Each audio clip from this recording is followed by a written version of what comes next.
And we're live.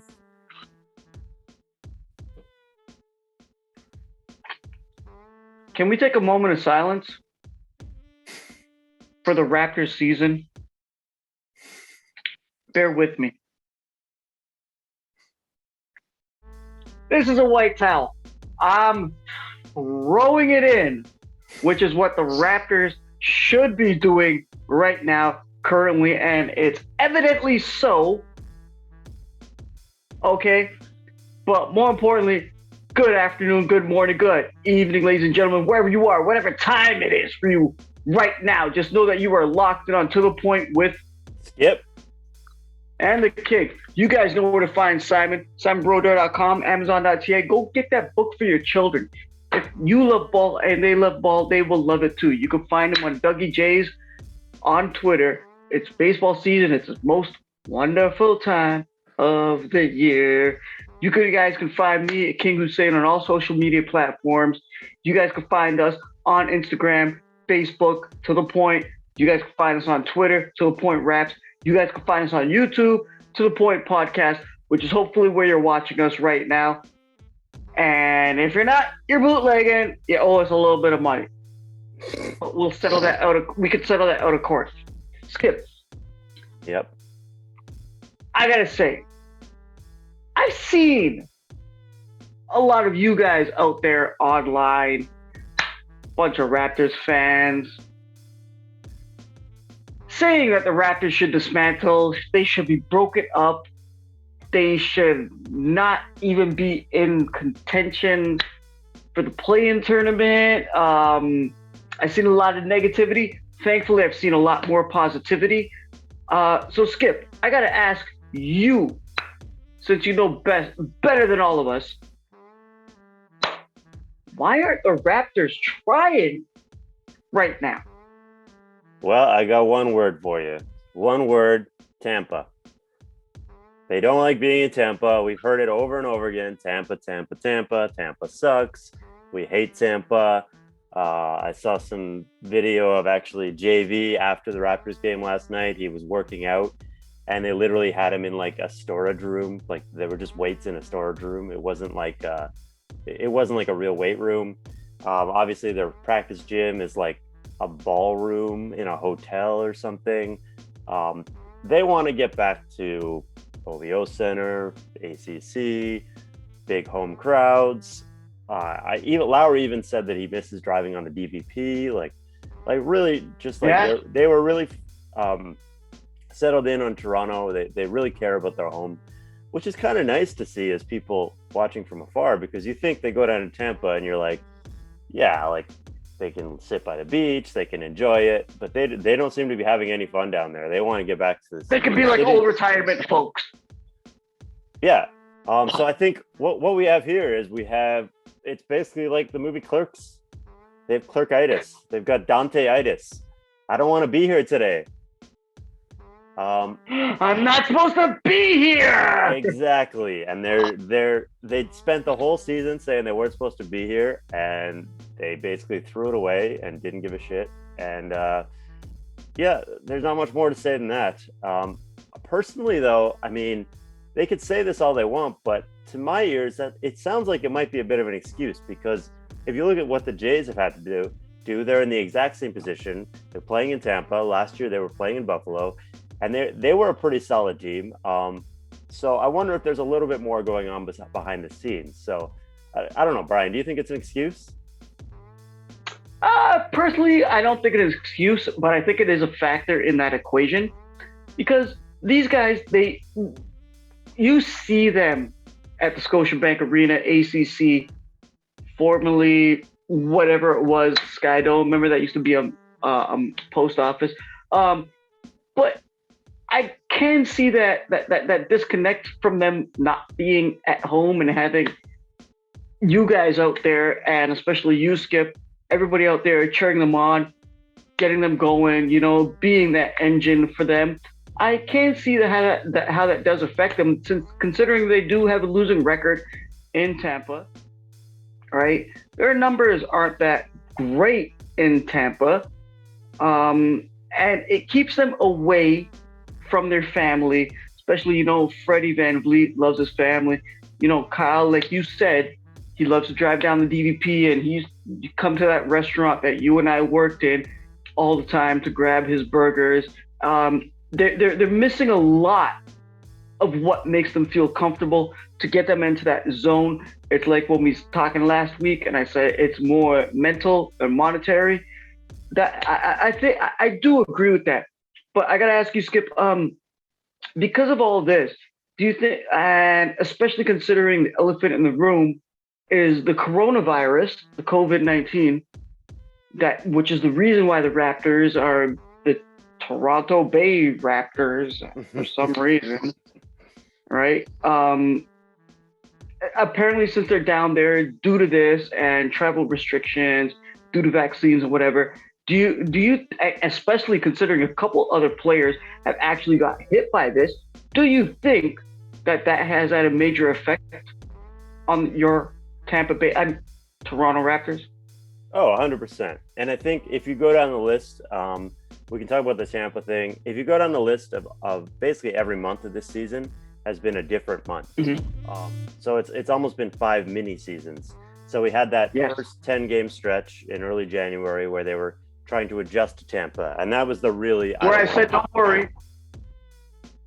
Yeah, so if we go down the 5 seasons, we've got the first 2 and 8 games, it's 10 games. Yeah, you said don't worry about the first 10 games because they're adjusting.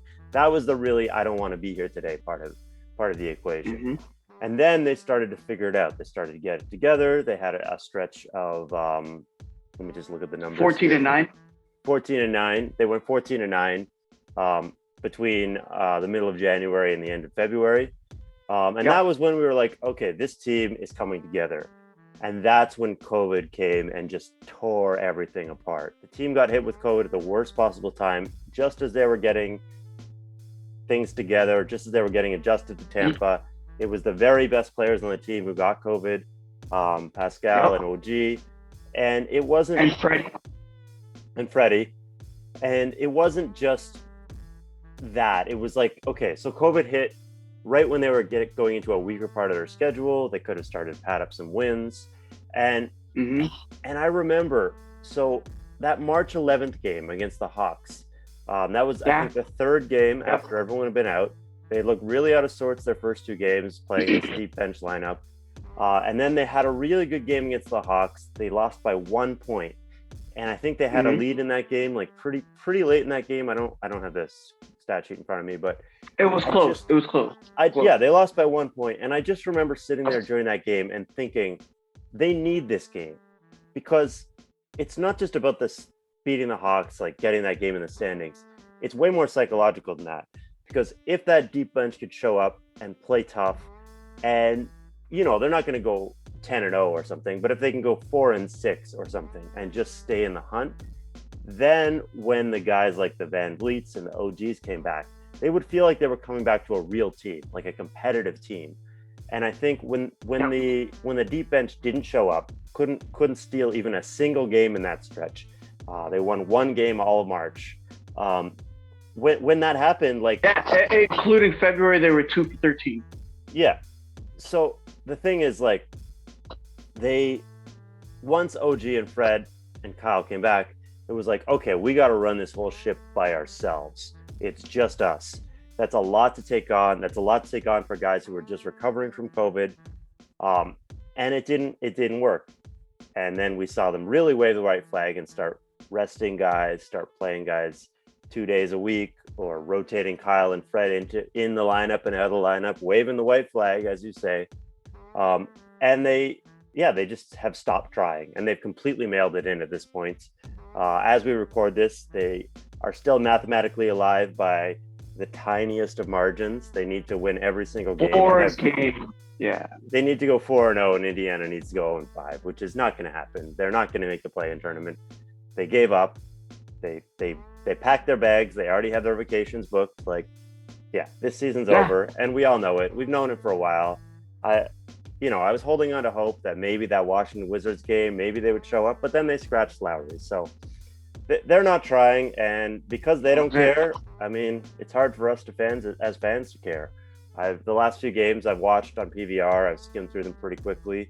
I'll be honest, it's hard to really care about this team because they clearly don't want to be there and they don't really care. Mm-hmm. Yeah, I don't know. Like, what do you think, right, Brian? I think I've seen all you guys out there online. Yeah, that is a tanking because they're 1-6 in their last 7 games. A lot of ghosts came back to haunt them, such as JV, especially as of this recording. It was last night. I don't think they want to go anywhere. But however, I do have a little bit of hope because I believe that they're going through right now building character and building the young guys, the young core, the new foundation that you are going to be seen featured next year in the season. Because I'm telling you, give it 2 more years, the Raps are going to be back on the top in the East, man. Mark my words as of this day. March 9th, Mother's Day. By the way, Skip, happy Mother's Day to your mother. Happy Mother's Day to all of you lovely ladies out there. You know, happy Mother's Day to my mother because y'all know how much I love watching the games with her because she goes off way too crazy. You've seen it. You already know what it is, Skip. Yeah. But mark my words, the Raps will be back. I solemnly do believe in them and what they're building towards this season. Let it go, guys. Stop giving some negativity towards the Raptors. Try to build up a little bit of positivity towards your Raptors and see what they can do going forward. Skipper, anything else left to say, my friend? Yeah, well, just on that point, I want to say, like, the thing that we don't realize about this team is how young they are. And they are really a building team, a rebuilding team. And a really important thing that happened in the offseason was they let 2 of their best veteran leaders go in Marcus Gasol and Serge Ibaka. And especially Serge, I think. Everyone feels like Serge with his cooking show. He was really kind of a leader in the locker room, really kind of helped things stay together. And I don't know if you've been paying attention to that situation in Indiana where they're saying Nate Bjorkgren's going to get fired because he's a bad personnel manager. He came over and he tried to implement Toronto's system. It sounds like he came over and tried to run Indiana like Toronto without the buy-in from the players. And I not just the players, also his other coaches. They were saying that he was really getting on his assistant coaches. So I think there is a lot of those behind the scenes dynamics that we don't really see, we don't really understand. And I do think that with certain players moving on, younger players coming in, that balance has shifted in ways that are really hard to judge from the outside. And I think it's been reflected in the record. All right, Skip, as usual, always some great damn insight. I love it, man. Our last video with our homeboy, Andrew Reese.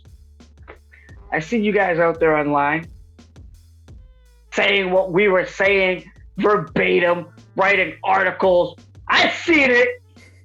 Y'all owe us a little couple bucks or either come on the show. I'm calling you out right now. All of you guys. I've seen it a couple times. But more importantly, what we got to say is what you guys as the fans got to say. All right? We all love this team. Did I say we? Oh, yeah. Oh, I'm back at it again. We all love the Tampa Bay Raptors. You guys, I see you guys out there with your passion, your tenacity for this team. I love it. I love seeing the energy that you guys bring. I love seeing your comments. We see you guys out there. Keep getting at us. We'll keep getting back at you. More importantly, you guys, go down there. Click subscribe. Click like. Let us know what you think. Leave a comment. You guys know where to find Simon and I. Instagram, Facebook, To The Point. YouTube, To The Point Podcast. Twitter, To The Point Raps. So Skip, I'll sign us off. Good afternoon, good morning, good evening, good night, and peace.